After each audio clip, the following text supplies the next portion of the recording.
Hi friends, welcome back to అమ్మతో మీ దేవాంశ్. ఈ రోజు అయితే నేను కేక్ రెసిపీ అయితే చేస్తున్నానండి. దానికి ఏమేమి కావాలంటే నేను 150 ml కప్ అయితే తీసుకున్నా. సో దాంతో అయితే మైదా పిండి అయితే తీసుకున్నానండి. తర్వాత అందులో ఏం వేస్తున్నానంటే బేకింగ్ పౌడర్ అండి. బేకింగ్ పౌడర్ వచ్చి నేనైతే హాఫ్ టీ స్పూన్ అయితే తీసుకుంటున్నాను. Half teaspoon baking powder, half teaspoon వచ్చి బేకింగ్ సోడా అయితే తీసుకుంటున్నాను అనమాట.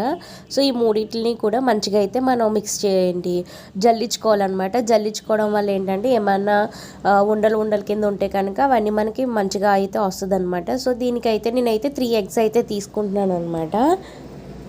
సో ఇప్పుడైతే ఈ 3 eggsని కూడా మంచిగా బీట్ చేసుకోవాలన్నమాట. అలాగే అందులోకి అయితే 10 ml oil, 10 ml flowers 10 ml oil వేసుకున్న తర్వాత పాలు కూడా వేసుకోవాలి, సేమ్ క్వాంటిటీ అనమాట. సో ఇప్పుడైతే వాటిని బాగా మిక్స్ చేసుకున్నానండి, బాగా బీట్ చేశాను అనమాట. బీట్ చేయడం వల్ల ఏంటంటే అవన్నీ మంచిగా కలుస్తాయి అనమాట. మనకి ఏంటంటే ఎగ్ అనేది కొంచెం బాగా పొంగుతుంది అనమాట. ఎక్కువసేపు బీట్ చేయడం వల్ల ఏంటంటే అది బాగా స్పాంజ్లా అయితే మనకు వస్తుంది అనమాట. అంటే తక్కువ క్వాంటిటీ ఉన్నది ఎక్కువ క్వాంటిటీగా వస్తుంది అనమాట. సో ఇప్పుడైతే అది బాగా బీట్ చేసుకున్న తర్వాత నేను ఇక్కడైతే షుగర్ అయితే పౌడర్ చేసుకున్నానండి. సో ఏ కప్తో అయితే నేను మైదా పిండి తీసుకున్నాను అదే కప్పుడు అయితే నేను షుగర్ పౌడర్ అయితే యాడ్ చేసుకుంటున్నాను అనమాట. షుగర్ కూడా యాడ్ చేసుకోవచ్చు, కానీ మనకి అంత త్వరగా అయితే కరగదు కాబట్టి మనం షుగర్ అయితే పౌడర్ కింద చేసి యాడ్ చేసుకోవాలన్నమాట.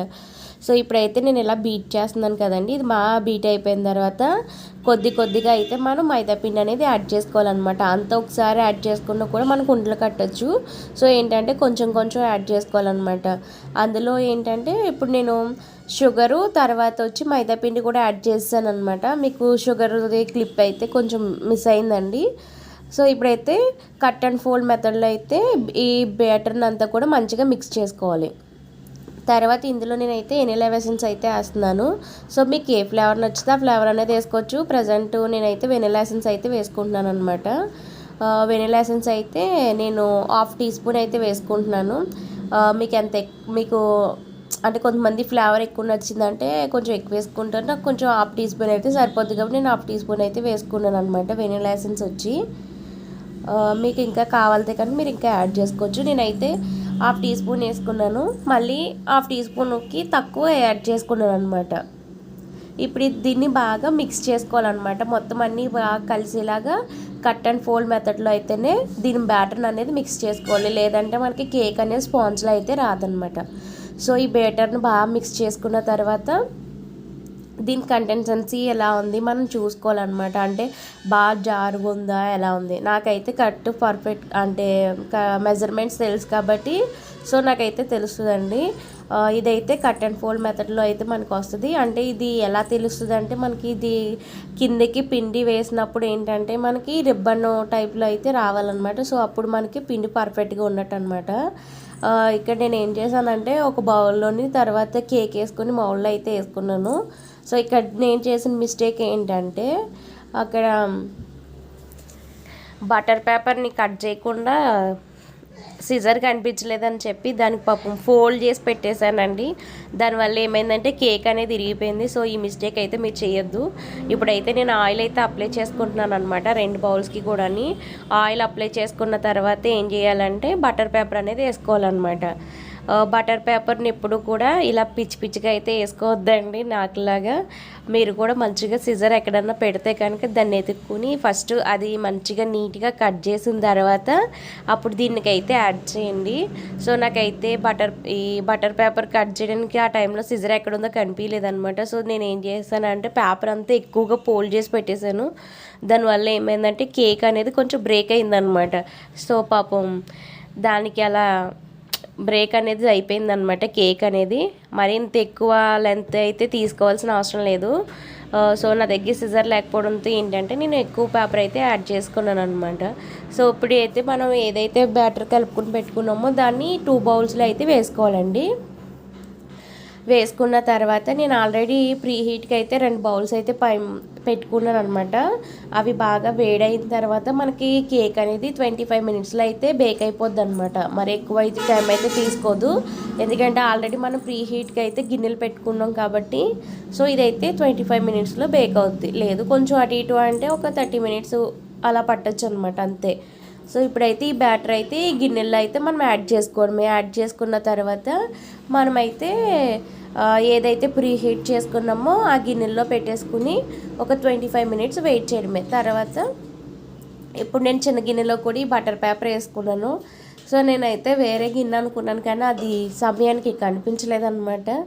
అదైతే డిజైన్ వస్తుందని అనుకున్నానండి. సో అదేమైందంటే ఆ బౌల్ అనేది పాపం ఆ గిన్నె అనేది కనిపించలేదన్నమాట. సో దొరికిందంతా అడ్జస్ట్ అయిపోదామని చెప్పి ఈ గిన్నెలో అయితే వేసుకున్నాను అనమాట. ఇప్పుడైతే ఇంకా కొంచెం ఆయిల్ అయితే పైన కూడా స్ప్రెడ్ చేసుకోవాలి. దానివల్ల ఏంటంటే కేక్ అనేది మనకి పర్ఫెక్ట్గా వస్తుంది అనమాట, ఎక్కడ ఇరగకుండాని. కానీ నేను చేసిన మిస్టేక్ చూసారు కదా, అక్కడ పేపర్ అనేది నేను కట్ చేయకపోవడంతో అది పేపర్ అనేది దలసరి ఎక్కువైపోయి ఏంటి పైకి లేస్తుంది అనమాట. సో ఇలాంటి మిస్టేక్స్ అయితే మీరు చేయకండి. నేనైతే ఇంతకుముందు చాలాసార్లు కేక్ చేశాను కాబట్టి కొంచెం పర్వాలేదు, నాకు బాగానే వస్తుంది. ఫస్ట్ టైం ట్రై చేసే వాళ్ళు అయితే ఇలా మిస్టేక్స్ అయితే చేసుకోకండి. దానివల్ల ఏంటంటే కేక్ అనేది ఇరిగిపోయే ఛాన్సెస్ ఎక్కువ ఉంటాయి అన్నమాట. సో ఇప్పుడైతే దాన్ని బాగా ట్యాప్ చేయాలన్నమాట. ఏమన్నా ఎయిర్ బబుల్స్ ఉంటే కనుక అవి రిమూవ్ అయిపోతాయి, లేదంటే మనకి కేక్ మధ్యలో పెద్ద పెద్ద గ్యాప్స్ కింద వచ్చేస్తాయి అనమాట. సో ఇప్పుడు దాన్ని బాగా ట్యాప్ చేసిన తర్వాత రెండాటిని ఈక్వల్గా తీసుకొని, ఇప్పుడు చూసారు కదండి బటర్ పేపర్ ఎలా కనిపిస్తుందో, దాన్ని బాగా ట్యాప్ చేస్తాను నేను. సో అదేమైందంటే ఆ బ్యాటర్ కూడా కిందకి వెళ్ళిపోయింది అనమాట పేపర్లోంచి. అందువల్ల ఏమైందంటే కేకు బాయిల్ అయిన తర్వాత మనకి తీసేటప్పుడు కొంచెం బ్రేక్ అయిందనమాట. ఇప్పుడైతే చిన్న బౌల్లో నేను ఏం చేస్తున్నానంటే చాక్లెట్ అయితే కోకో పౌడర్ అయితే యాడ్ చేసుకున్నాను అనమాట. అంటే ఒక కేకు వెనిలా ఫ్లేవరు, కేక్ వచ్చి చాక్లెట్ అని యాడ్ చేసుకున్నాను. దానికైతే నేను 1 టీ స్పూన్ అయితే కోకో పౌడర్ అయితే యాడ్ చేసుకున్నాను అనమాట. మరీ ఎక్కువ యాడ్ చేసుకుంటే చేదు వస్తుంది కదండి, తక్కువ క్వాంటిటీ కదా, ఎక్కువ కాదు కదని కొంచెం అయితే తీసుకున్నాను అనమాట. సో ఇందులో అయితే కోకో పౌడర్ యాడ్ చేసుకున్న తర్వాత మళ్ళీ ఒకసారి బ్యాటర్ని అంతా కూడా సమానంగా కలుపుకోవాలన్నమాట. అలా కలుపుకోలేదంటే అక్కడక్కడ మనకి ఏంటంటే ఉండలు కట్టేసి ఛాన్స్ ఉంటుంది. సో వీటిలన్నిటిని మంచిగా మిక్స్ చేసుకున్న తర్వాత ఈ బ్యాటర్ని కూడా మనం ఈ చిన్న బౌల్లో అయితే వేసుకోవాలన్నమాట. వేసుకుని దాన్ని కూడా బాగా ట్యాప్ చేయాలి, లేదంటే ఎయిర్ బబుల్స్ అనేవి ఏర్పడతాయి అనమాట. సో ఇలా మిక్స్ చేసుకున్న బ్యాటర్ ఏదైతే ఉందో దాన్ని ఈ చిన్న బౌల్లో వేసుకుని మంచిగా ట్యాప్ చేసుకోవాలి. అలా ట్యాప్ చేసుకుంటే ఏమవుతుందంటే మనకి మధ్యలో ఏమైనా ఎయిర్ బబుల్స్ ఉంటే అవి పోతాయి అనమాట. తర్వాత వచ్చి నేను ఈ కేక్ పైన డెకరేషన్ కింద కొంచెం ఇందులోది పెద్ద కేక్లో కూడా కొంచెం యాడ్ చేశాను. అది కూడా ఏమైందంటే మంచి నీట్గా వచ్చిందనమాట. ఇప్పుడైతే నేను ఈ గిన్నెలోకి అయితే నేను చేసుకున్న చాక్లెట్ బ్యాటర్ అయితే యాడ్ చేసుకుంటున్నాను అనమాట. సో ఇలా యాడ్ చేసుకున్న తర్వాత దీన్ని కూడా ట్యాప్ చేయాలి. సో ఏంటంటే కేక్ ఎప్పుడు కూడా ఎక్కువ ఖాళీ ఉన్న గిన్నెలో చేసుకుంటే పర్ఫెక్ట్గా అనేది కుక్ అవుతుందండి మనకి. ఎందుకంటే తక్కువ క్వాంటిటీ అయినా ఎక్కువ క్వాంటిటీ అయినా కేక్ ఎప్పుడు ఖాళీగా ఉన్న బౌల్స్లో అయితే చేసుకోవాలండి. దానివల్ల ఏంటి అది ఈవెన్గా స్ప్రెడ్ అవుతుంది. సో కేక్ కూడా మనకి స్పాంజ్లో అయితే వస్తుందండి. ఎప్పుడు ఇరికిరిగ్గా ఉన్న గిన్నెల్లో చేసుకున్నామంటే ఆ కేక్ అనేది ఎక్కువ టైం కుక్ అవుతుంది. తర్వాత మనకి లోపల అనేది చాలా త్వరగా అయితే ఉడకదనమాట. ఇంకా ఉడికిన అలా మధ్యలో ఉండల కింద అయితే ఉండిపోద్ది అనమాట మెత్తగాని. సో ఏంటంటే కేక్ ఎప్పుడు చేసుకున్నా సరే కొంచెం ఖాళీగా ఉన్న గిన్నెల్లో చేసుకోవడం వల్ల ఏమవుతుందంటే మన కేక్ అనేది పర్ఫెక్ట్గా వస్తుంది అనమాట. సో ఇక్కడైతే నేను కొంచెం చాక్లెట్ అనేది వెనిలా ఫ్లేవర్ కేక్ మీద కూడా కొంచెం డెకరేషన్ కింద వేసుకున్నాను అనమాట పైన. సో అది కూడా మనకు మంచిగా బాగుంటుంది కదా అని చెప్పి దీన్ని అయితే ఇప్పుడు మంచిగా నేను తీసేసుకుంటున్నాను అనమాట. వేస్ట్ చేయడం ఎందుకులే అని చెప్పి మొత్తం తీసాను. బ్యాటర్ అంతా క్లీన్ చేసేసాను అనమాట శుభ్రంగాని. మీరు మాత్రం అలా చేయొద్దులే, కానీ నేను ఎందుకు చేశాను నాకే తెలియదు. శుభ్రం క్లీన్ చేసేసాను అనమాట గిన్నెని, మళ్ళీ మనం కడగక్క లేకుండాని.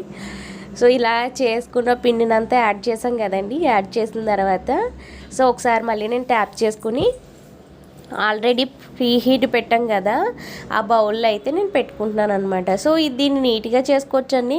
కాకపోతే పక్కన మా బాబు ఏడుస్తున్నాడు అని చెప్పి నేను త్వరగా చేస్తున్నాను అనమాట. ఆల్రెడీ ఇక్కడ ప్రీ హీట్కి అయితే పెట్టేసాం కదా.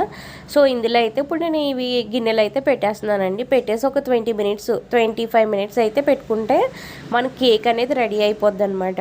సో ఇక్కడ ఏంటంటే నేను విప్పింగ్ క్రీమ్ కలుపుతున్నాను అనమాట. విప్పింగ్ క్రీమ్కి అయితే నేను కొద్దిగా ఉంది కాబట్టి కొంచెమే కాబట్టి 125 ml విప్పింగ్ క్రీమ్ అయితే తీసుకున్నాను. అందులో 3 డ్రాప్స్ అయితే వెనిలా ఎసెన్స్ వేసుకున్నాను అనమాట.